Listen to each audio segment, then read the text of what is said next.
Hi friends, welcome to not వైద్యం. ఈరోజు మనం చాలా మంది కూడా చురుగ్గా ఉండరండి, చాలా లేజీగా బద్ధకంగా ఉంటారు. పిల్లలు కానివ్వండి, పెద్దవాళ్ళు కానివ్వండి, ఏదైనా పని చెప్పగానే వెంటనే చేయరు. సో వాళ్ళు చాలా బద్ధకంగా వీక్గా కనబడుతూ ఉంటారు. ఇలాంటి వాళ్ళ మెదడును చురుకుగా చేసే ఒక అద్భుతమైన చిట్కా చెప్తానండి. సహజంగా చాలా మంది కూడా పాలు తాగుతూ ఉంటారు కదా.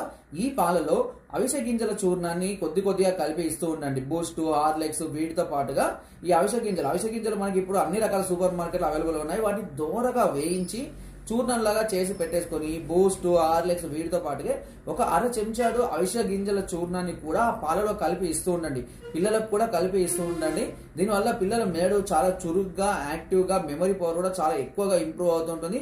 అండ్ దీనివల్ల ఇంకా చాలా రకాల ప్రయోజనాలు ఉన్నాయి. పిల్లలకు మంచి బలం చేకూరుతుంది, ఇమ్యూనిటీ పవర్ కూడా చాలా వరకు పెరుగుతుంది, జ్ఞాపక శక్తి పెరుగుతుంది, కంటి చూపు కూడా మెరుగవుతుంది. నా వీడియో కనుక మీకు నచ్చినట్లయితే లైక్ చేయండి, షేర్ చేయండి అండ్ సబ్స్క్రైబ్ చేయడం మాత్రం అస్సలు మర్చిపోకండి.